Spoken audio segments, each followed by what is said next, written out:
यह वाक्य है हजरत नूह अलैहिस्सलाम का। हजरत आदम की औलाद दुनिया में आहिस्ता आहिस्ता खुदा को भूलने लगे, जिसने उन्हें पैदा किया है और जो उनका पालने वाला है, और शैतान के बहकाए में आने लगे, जिसने हजरत आदम अलैहिस्सलाम को जन्नत से निकलवा दिया था। शैतान के बहकाए में आकर वो लोग भूतों, आग और सूरज को पूजने लगे और एक खुदा के बजाय मिट्टी और पत्थर के बहुत से खुदा बना लिए। अपने हाथ से अपना खुदा बनाते और फिर उनसे मांगते। हालांकि ये मिट्टी और पत्थर के लिए भी कुछ ना कर सकते थे। उनके लिए क्या करते? अल्लाह ताला जो अपने बंदों से बड़ी मोहब्बत रखता है, उसको ये कभी गंवारा नहीं कि उसके बंदे शैतान के बहकाए में आकर अल्लाह के अलावा किसी और की इबादत करने लगे और उसकी सजा में मरने के बाद दोजख में जले। अल्लाह पाक ने हजरत नूह अलैहिस्सलाम को अपना नबी बनाकर भेजा। उस जमाने में लोगों की उम्रें बहुत बड़ी बड़ी होती थी।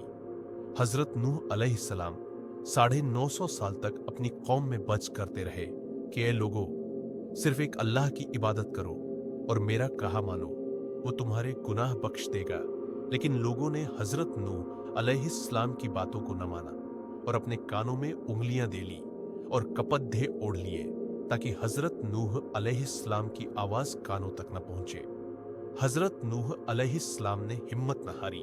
वो बराबर समझाते रहे और कहते रहे, ऐ लोगों, अल्लाह से मुआफी मांगो, वह बड़ा मुआफ करने वाला है। वह तुम पर आसमान से बारिश बरसाएगा ताकि तुम खूब अनाज पैदा कर सको और उसके जरिए से बड़े बड़े बाग पैदा कर देगा। इनमें नहरें पैदा कर देगा, तुम्हें माल दौलत देगा और बेटे देगा। तुम्हें क्या हो गया है कि तुम खुदा को नहीं मानते? हालांकि उसने आसमान बनाए, चांद और सूरज बनाए। उसने तुमको मिट्टी में पैदा किया और फिर उसी मिट्टी में एक दिन तुम मिल जाओगे और फिर क़यामत के दिन उसी मिट्टी से तुमको दोबारा जिंदा करेगा। लेकिन लोगों ने अपने बुतों को नहीं छोड़ा और हजरत नूह अलैहिस्सलाम से कहने लगे कि हम अपने बुतों को हरगिज ना छोड़ेंगे और हम तो तुमको अपने जैसा आदमी ही देखते हैं और तुम्हारा कहना भी सिर्फ चंद गरीब लोगों ने माना और हम तो तुमको झूठा समझते हैं। हजरत नूह अलैहिस्सलाम ने कहा कि ऐ मेरी कौम, मैं तुमको जो नसीहत करता हूं उसके बदले में तुमसे कोई माल दौलत नहीं चाहता, और जो गरीब आदमी मुसलमान हुए हैं और अल्लाह पर ईमान लाए हैं, उनको मैं अपने पास से तुम्हारे कहने से निकालूंगा नहीं। अगर मैं उनको अपने पास से निकाल दूं तो खुदा के अजाब से मुझे कौन बचाएगा? अगर मैं ऐसा करूंगा तो बहुत नाइंसाफ हो जाऊंगा। उनकी कौम के लोगों ने कहा, ए नूह, तुमने हम में झगड़ा बहुत कर लिया। अगर तुम सच्चे हो तो जिस अजाब से तुम हमको डराते हो वो ले आओ। हजरत नूह अलैहिस्सलाम ने कहा कि जब अल्लाह पाक चाहेंगे अजाब ले आएंगे। अल्लाह ताला ने हजरत नूह अलैहिस्सलाम को वही के जरिए से हुक्म भेजा कि तुम्हारी कौम में जो लोग ईमान ला चुके हैं उनके और कोई ईमान न लाएगा। तुम गम न करो, एक किश्ती बनाओ। हजरत नूह अलैहिस्सलाम ने खुदा के हुक्म के मुताबिक किश्ती बनानी शुरू की। तो जब उनकी कौम के सरदार उनके पास से गुजरते तो उनको किश्ती बनाते हुए देखते तो उनका मजाक उड़ाते। हजरत नूह अलैहिस्सलाम उनके मजाक के जवाब में कहते कि आज मजाक कर लो, कल जब तुम्हारे ऊपर अजाब आएगा तो उस वक्त हम तुम्हारा मजाक उठाएंगे। आखिर अल्लाह ताला का अजाब उसके वादे के मुताबिक आया। जमीन से पानी निकलना शुरू हुआ और आसमान से बारिश आनी शुरू हुई। अल्लाह ताला ने हजरत नूह अलैहिस्सलाम को हुक्म दिया कि सब जानवरों का एक एक जोड़ा किश्ती में सवार कर लो और जो लोग तुम्हारे ऊपर ईमान लाए हैं यानी मुसलमान हो गए हैं उनको सवार कर लो। हजरत नूह अलैहिस्सलाम ने उस किश्ती में सवार होने वालों से कहा कि अल्लाह ताला का नाम लेकर इस किश्ती में सवार हो जाओ कि इसका चलना और ठहरना उसी के हाथ में है। अल्लाह ताला बड़ा बख्शने वाला मेहरबान है। किश्ती उन सब को लेकर लहरों में चलने लगी तो उस वक्त हजरत नूह अलैहिस्सलाम ने अपने बेटे से कहा, ऐ बेटा, हमारे साथ सवार हो जाओ और काफिरों के साथ मत हो। उसने कहा, मैं किसी पहाड़ पर चढ़ जाऊंगा और वो पानी से बचा लेगा। हजरत नूह अलैहिस्सलाम ने कहा कि आज खुदा के अजाब से सिवाय खुदा के कोई बचाने वाला नहीं। इतने में दोनों के दरमियान एक पानी की लहर उठी और वो डूब गया। फिर अल्लाह ताला ने जमीन को हुक्म दिया कि अपना पानी निगल जा और आसमान को भी हुक्म दिया कि पानी बरसाना बंद कर दे।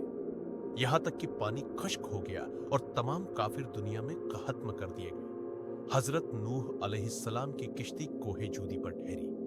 हजरत नूह अलैहिस्सलाम ने अपने परवरदिगार से अर्ज किया कि ऐ मेरे रब, मेरा बेटा भी मेरे घर वालों में से है और आपका वादा सच्चा है। यानी हजरत नूह अलैहिस्सलाम का मतलब था कि ऐ अल्लाह ताला, आपने वादा फरमाया था कि तेरे घर वालों को इस तूफान से बचा लूंगा, फिर मेरा बेटा क्यों डूबा? तो अल्लाह ताला ने फरमाया कि ऐ नूह, तेरा बेटा तेरे घर वालों में से नहीं था क्योंकि उसके अमल अच्छे नहीं थे। मैं तुझको नसीहत करता हूं कि ऐसी बात न कर जो तेरे इल्म में नहीं, इसलिए कि कनान अल्लाह के इल्म अजली में काफिर था और यह बात नूह अलैहिस्सलाम के इल्म में न थी। हजरत नूह अलैहिस्सलाम ने अल्लाह पाक से तौबा की और अपने कहने की मुआफी चाहिए। अल्लाह पाक ने उनको मुआफ कर दिया और हुक्म दिया कि ऐ नूह, हमारी तरफ से सलामती और बरकतों के साथ उतर। इसके बाद हजरत नूह अलैहिस्सलाम की उम्मत से दुनिया बसी और आहिस्ता आहिस्ता उनके बाल बच्चे आबाद होते गए। ये सब लोग अल्लाह ताला की इबादत करते रहे। जमाना गुजरता गया और आहिस्ता आहिस्ता शैतान ने फिर बहकाना शुरू किया तो ये लोग अल्लाह ताला को भूलने लगे। नूह अलैहिस्सलाम, जो अल्लाह ताला के इतने बड़े पैगंबर थे, अपने बेटे को उसके बुरे कामों की वजह से अल्लाह ताला के अजाब से न बचा सके। इस तरह अगर हमारे माँ बाप अल्लाह के कितने ही वली क्यों न हों, अगर हमारे अमल अच्छे न हों, तो हमको अल्लाह ताला के अजाब से न बचा सकेंगे। हमको अपने बुजुर्गों के नेक अमल का सहारा नहीं लेना चाहिए, बल्कि अल्लाह ताला और उसके रसूल के बताए हुए कामों पर अमल करके नेक बनना चाहिए। इसी वजह से अल्लाह ताला ने कुरान मजीद में कहा है कि अगर तुम एक जर्रा बराबर भी नेकी करोगे तो उसका बदला हम तुमको देंगे, और अगर एक जर्रा बराबर भी बुरा अमल करोगे तो वो भी तुम्हारे सामने आ जाएगा।